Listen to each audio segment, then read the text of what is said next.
Macedonia is a geographic center of the Balkans. Around her are situated Serbia, Greece, Bulgaria, and Albania. The Vardar River cuts Macedonia from north to south into two equal parts. Whichever country controls the valley of this river, from the sources to its delta at Salonika, might as well be said to hold the most important part of the Balkan Peninsula. The southern boundary of Macedonia is the Aegean Sea and the Bistrica River. The western boundary passes by the Ohrid Lake and through the summits of the Albanian border mountains, Korab and Pindus. On the north, Macedonia is bordered by the Shar, Osogovo, and Rila mountains. The eastern border is formed by the Rhodope Mountains and the Mista River. A glance at the map would show us why the most vital Balkan questions are so involved with Macedonia. From ancient times, highways stretching to the Danube, Constantinople, the Aegean, and Adriatic seas passed through Macedonia. These routes were of great importance not only to the surrounding neighbors, but even to distant countries. The nearest tie of the whole Balkan Peninsula with the countries around the eastern Mediterranean Sea is through Macedonia and her large seaport of Salonika. In recent times, the two roads that pass through the valleys of the Macedonian rivers, Vardar and Struma, and terminate at Salonika and Kavala, are becoming of much greater value to the countries of Eastern and Central Europe. The importance of these roads to Romania, Poland, Western Ukraine, Bulgaria, and Serbia is as great as the importance of the St. Gotthard Pass to the German lands and Italy, or as the port of Trieste is to Austria, Hungary, Slovenia, Czechoslovakia, and Croatia. Salonika and Kavala would render their real value to many nations and play their most important commercial and economic roles only when the hinterland, Macedonia, from which they are an inseparable part, would become a peaceful land over which progress, liberty, and justice would reign. The St. Gothard line serves as a tremendous commercial exchange between Italy and Germany only because of the security of the political situation of Switzerland. After 1913, Salonika and Kavala were cut off from the hinterland and subjected to the stresses of a pincer-like position. It is obvious that Macedonia appears as a first-class commercial base between the bigger part of Europe, northeastern Africa, and the Near East.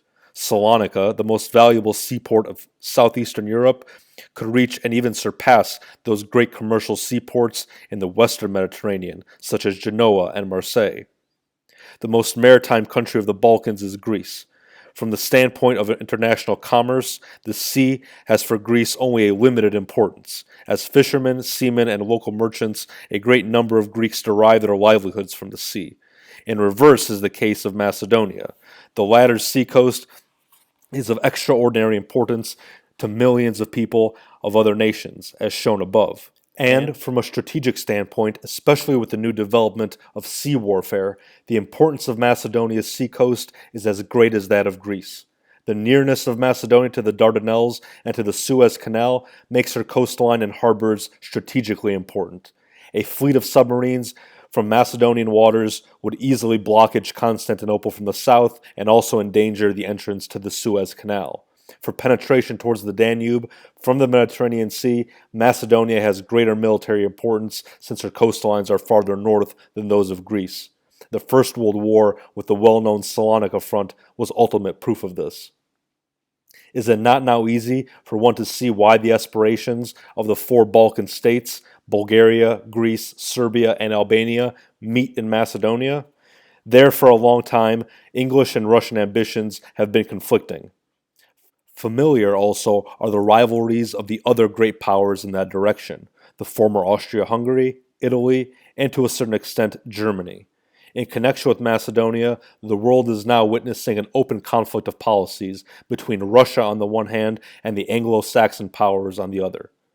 Macedonia as a crossroads of communication, as a land of tremendous commercial possibilities, and as a strategic area obviously plays in the Balkans a more significant role than Switzerland does in Western Europe. That is, Macedonia appears as a more important quote-unquote apple of discord. The disputes and conflicts about questions connected with Macedonia bear resemblance to those which formerly existed in connection with Switzerland. For the best and the most just settlement of the Macedonian question, therefore, it would be necessary to resort to the same measures which Western Europe applied to Switzerland, the creation of an independent Macedonian state patterned after the example of Switzerland. In the above indicated boundaries, Macedonia does not differ much in extent from the state of Philip II, the father of Alexander the Great. The local native population itself and their neighboring peoples call this province by the name of Macedonia. They know exactly what districts are traditionally considered to fall within her geographic boundaries. This is also confirmed by many foreign scholars. For centuries, the economic direction of Macedonia has been towards the south, to the Aegean Sea, into which all Macedonian rivers flow, and towards that direction is the attention of her inhabitants focused. Now, unfortunately, she is compelled economically to direct herself to the north, particularly towards Serbia, and to receive her imports from Europe and export her products there through the Danube River. The boundaries which were arbitrarily drawn through her body in 1913 and were confirmed anew in 1918 are, from an economic standpoint, an enormous misfortune to the population of Macedonia. Among other evils, they have contributed to the decline of the seaport of Salonika. The industrial life of Macedonia is almost identical with that of her neighboring Balkan states. Of course, in certain respects, some of these countries during the past 50 years have made important progress and surpassed Macedonia by their industrial undertakings. Their advancement was largely due to the fact that they enjoyed a free life, while Macedonia groans under political and economic subjugation. However, some other neighbors, Albania for example, in her industrial development and her whole economic culture, have remained far behind Macedonia. In their enterprising spirit, and in general in their ability, according to the testimony of many foreign observers, the Macedonian population surpasses that of the neighboring peoples. As workers, Macedonians are energetic, honest, and considerate. The peasants are frugal and industrious. Under conditions of freedom, great achievements could be effected by the alert and endowed with initiative inhabitants of Macedonia. Unfortunately, the absence of freedom hinders their progress, and their country remains undeveloped, without sufficient roads, without good and hygienic homes, and without adequate tools and machinery. As far as the communications are concerned, they are not entirely bad, since the district of Macedonia is isolated because of a lack of roads. All the cities are connected with highways between them, which for the Balkans may be considered as very good. If only 2 or 3 thousand more miles of roads could be constructed, the country would be more than satisfied. As for the railroads, it would be necessary that there be constructed at least 4 or 5 more lines, so that the country could be crossed from one end to another. All this, of course, could be easily achieved provided there were no interference of political circumstances and that the heretofore existing uncertain atmosphere were eliminated. Even now, the omnibus communications render good service there, in spite of the fact that they are heavily hindered by the artificial boundaries which divide the country. Doubtlessly, an independent state of Macedonia would have its own merchant fleet that would facilitate the commercial connections of the Balkans with those of the rest of the world. For a cursory comparison with Switzerland, however, it should be noted that the construction of highways and railroads in Macedonia would be much easier and less costly than similar constructions in Switzerland. In Macedonia, it would be unnecessary to build so many bridges, curves, and tunnels running amidst rocks as there are in Switzerland. Undoubtedly, Macedonia has some of the richest undeveloped mineral resources in the Balkans. Heretofore, her subsoil wealth has remained almost entirely uncovered. Under a solid guarantee of peaceful creative industry and by attracting foreign investment capital on a guaranteed basis, huge wealth could be extracted from the bosom of the Macedonian soil, which would help fundamental material reorganization, would create industry, and promote better living conditions for the people. Among the various ores for mining, there are copper, lead, chrome, zinc, magnesium, nickel, and iron. Gold and silver in small quantities have already been discovered. There are prospects for future attainment of even bigger quantities of coal. There are places where there is good marble to be dug up. The extent of the water power wealth is considerable. Its development would greatly help to hasten the industrialization of the country. Of course, Macedonia does not entertain the dream of attaining heavy industries, but she would primarily seek to improve and augment those which are directly connected to the productivity of her land. For example, the tobacco industry, cotton, wool, opium, some of the oil producing or industrial crops, and so on. There could also be developed without much effort a small textile industry which has been in existence since the Turkish regime. The raw materials which are found in the country itself could be used for the establishment of other industrial branches. The electrification of the country could be achieved without any particular difficulty. The climate and soil of Macedonia are very favorable. Authorities have shown us that no other land in the whole southern part of Europe, starting from France and as far east as the Caucasus, ever produces so many different products as that of Macedonia. The soil yields a good quality of grains, various industrial crops, world famous tobacco, which is the best in the Balkans, opium, anise, sesame, and cotton. Large quantities of fruits, potatoes, corn, and rice are already being grown in Macedonia. There is also silkworm cultivation. In some sectors of Macedonia, crops are being harvested twice during the year. Under scientific cultivation and conservation of arable soil, its production would at least be doubled, particularly if irrigation and the use of artificial fertilizers would be resorted to. The introduction of modern methods would also improve the tobacco, rice, and cotton production, since there is a great possibility of increasing their quantity. There is also a great future for the fruit trade. Tracts of undeveloped land exist in Macedonia, which should be developed under a basic agricultural and scientific plan. More forests could be created from those which the country now has. The cultivation of the land heretofore has been carried out by very primitive methods. Until recently, most of the people there did not know what a modern plow was. They tilled the soil with an old primitive type plow, which had been in use for over 1,000 years. If intelligently cultivated, the Macedonian farmland could feed 6 or 7 million people, instead of the present population of less than 3 million. Excellent conditions there exist for the better development of cattle raising.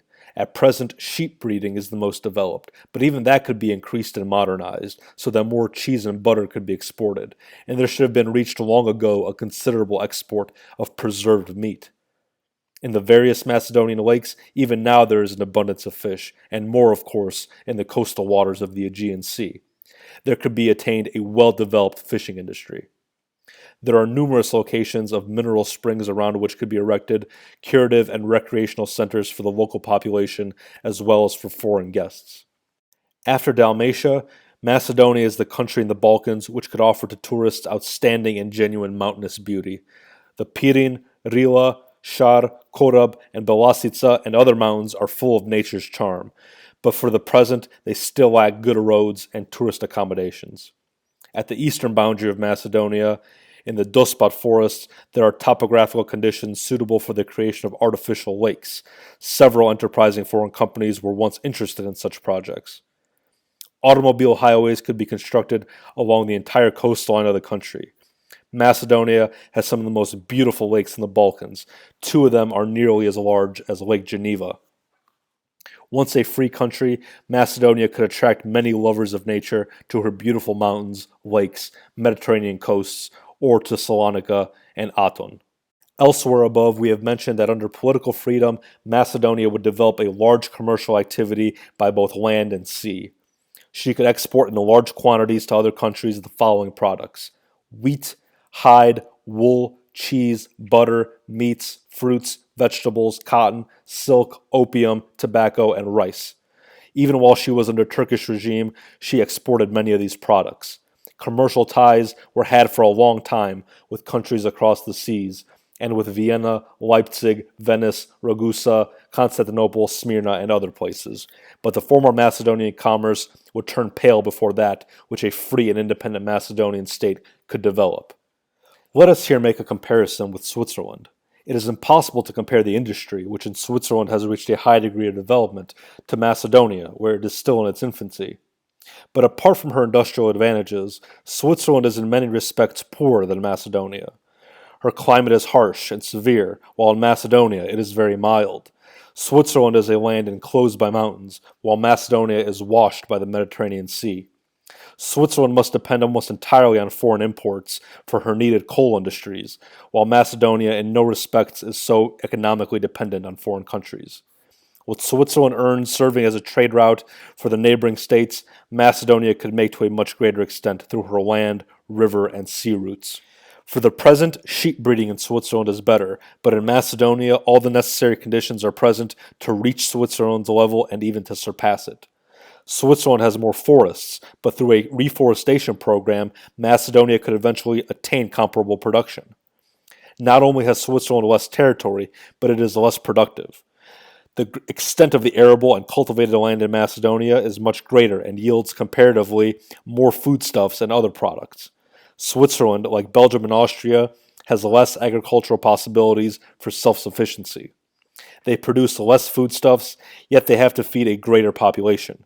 They have a large urban population, while in Macedonia, the rural population is greater, and what is more, a bigger part of it is engaged in the cultivation of the soil and produces at least its own subsistence.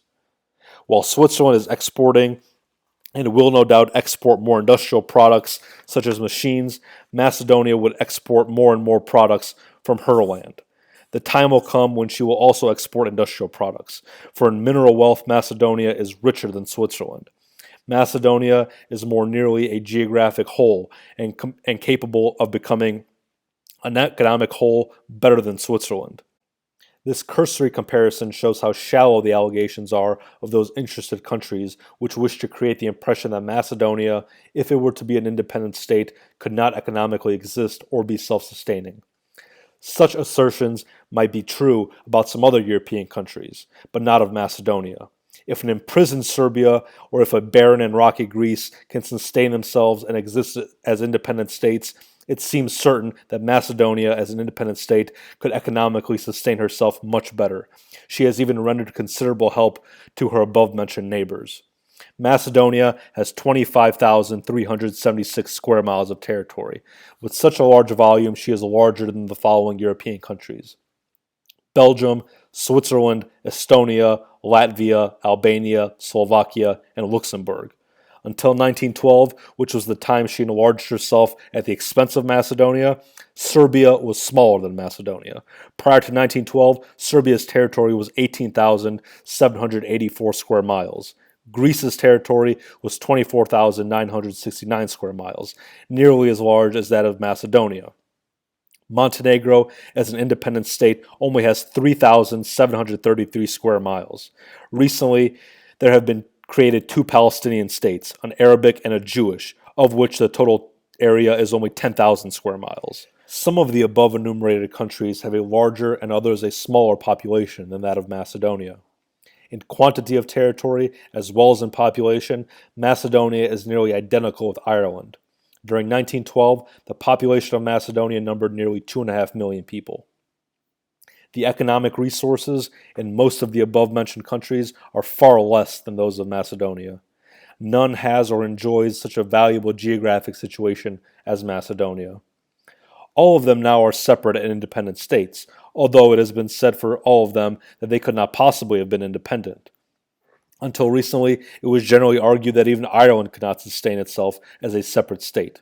For centuries, Montenegro survived as an independent state even though her territory is 1/7 and her population 1/8 that of Macedonia's, and for the most part, Montenegro's land consists of discouraging barren rocks. In population and territory, Albania is far smaller and much poorer than Macedonia. It is quite obvious, therefore, that by both the size of her territory and population, Macedonia possesses and enjoys excellent conditions for an independent state life. For many centuries, the following five national or ethnic groups, the Greeks, Bulgarians, Turks, Albanians, and Aromanians, lived in Macedonia. Later on, Jewish settlements developed. We now find that every trace of the ancient Macedonians, the fellow countrymen of Alexander the Great who inhabited the country 2,000 or 3,000 years ago, is now erased. The Greeks were primarily found in the coastal cities. The Greek settlements by the seacoast are very old, dating as far back as ancient Greece and the Byzantine epoch. After 1922, many were brought in from Asia Minor and settled a little northwards from the seacoast. The Albanians are also ancient inhabitants of the Balkans. Taking advantage of their privileged positions as Mohammedans during the Turkish domination of the country, Albanian settlements were established in some of the western districts of Macedonia. In the 5th century after Christ, the Bulgarian Slavs settled compactly in Macedonia. They were in the minority only in some of the coastal towns. The Aromanians are also ancient inhabitants of the peninsula. They came into Macedonia from the south because of the pursuit by the Mussulmans. It is generally believed that some of them have been living in Macedonia since the time of the Roman conquest. Their settlements are primarily found west of the Vardar River. The Turks arrived in Macedonia as conquerors in the 15th century. They have settled in every strategic province, village, and town in the country. The Jews are mainly concentrated in Salonika, and a small number of them are found in some of the other cities. By occupation, the Greeks were primarily merchants and tradesmen. The Albanians and Aromanians were primarily sheep breeders. The Bulgarians and the Turks were primarily farmers. But this demarcation is not necessarily absolute. Many of the artisans and merchants were also Bulgarians, Turks, Aromanians, and Albanians. In some localities, the Greeks were also engaged in agriculture. The Jews were mainly merchants, while the Turks were public functionaries and soldiers. It was only in the last few years of the Turkish domination that the masses of the peasants began to become owners of the lands which they had worked for centuries. During the Turkish regime, the bulk of the land was owned by the so-called beys, large feudal landowners. But thanks to the measures taken by the Internal Macedonian Revolutionary Organization, or IMRO, against the feudal Turks, they were compelled to sell their land possessions to the Macedonian peasants. The heterogeneous ethnic groups of the population of Macedonia are segments of the nationalities which for centuries inhabited the Balkans and have their own national states. In this respect, the situation is almost the same as that of Switzerland. In the ethnographic sense, there is no separate Macedonian nation, as there is no separate ethnic Swiss nation. The nationalities and ethnic groups of Macedonia use the language and literature which corresponds to their nation: Turkish, Albanian, Greek, Bulgarian, and Romanian. As in Switzerland, the nationalities there speak and write in German, French, and the Italian language. In Switzerland, the entire population is Christian, but divided into Catholics and Protestants. In Macedonia, there are Muslims and Christians. Almost all the Christians there are of the Eastern Orthodox faith. Such disputes as there were among the peoples were chiefly due to the difference of nationalities rather than of religious difference. Shortly before the Balkan War, the Turks attempted to colonize Macedonia with Bosnians, who left Bosnia after the ultimate annexation of their country by Austria-Hungary. But this colonization was not successful.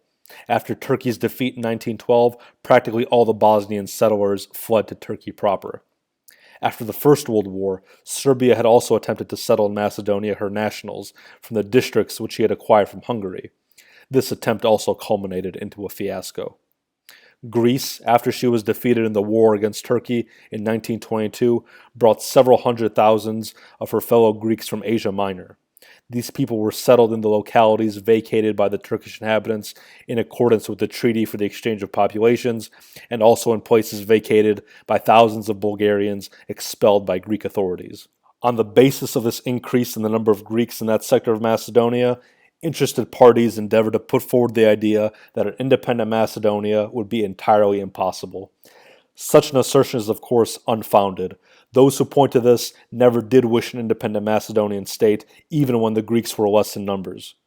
If there are so many reasons that make the creation of an independent Macedonian state an imperative, the large number of Greeks there should in no way thwart such a solution. The Bulgarians were 5 times greater in number than the Greeks of Macedonia, and yet they did not take advantage of this circumstance to argue against the political unity of the country. One would observe that in Switzerland, the German-speaking population numbers about 71%, while the French-speaking is about 21%, and the Italian-speaking is about 6% of the total inhabitants. Never did the German-speaking Swiss inhabitants say that Switzerland must not exist, and that they ought to join Germany since they are in the majority. The numerical relationship among the nationalities of Macedonia in no way minimizes the benefits to be achieved by the solution of the Macedonian question through the creation of an independent state.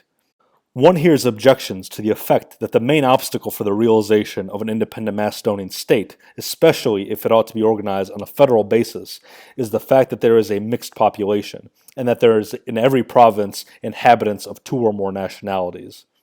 But even that cannot be entirely the basis for the rejection of the idea for the independence of the Macedonian state. After all, there is not a single province there in which the population of a certain nationality does not predominate. That would facilitate in resorting to the use of the cantonal system in the organization of the country. But the full equality of the 5 local languages would once and for all time adjust the relationship among the different nationalities. In general, the southern part of the country has a now predominantly Greek character, while the whole central and northern part of the country is predominantly Bulgarian. In a few of the most western districts, the Muslims, Albanians, and Turks might prove to be in the majority.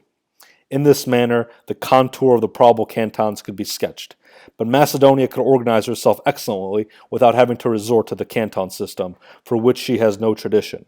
Equality and freedom for every citizen and every nationality would be sufficient.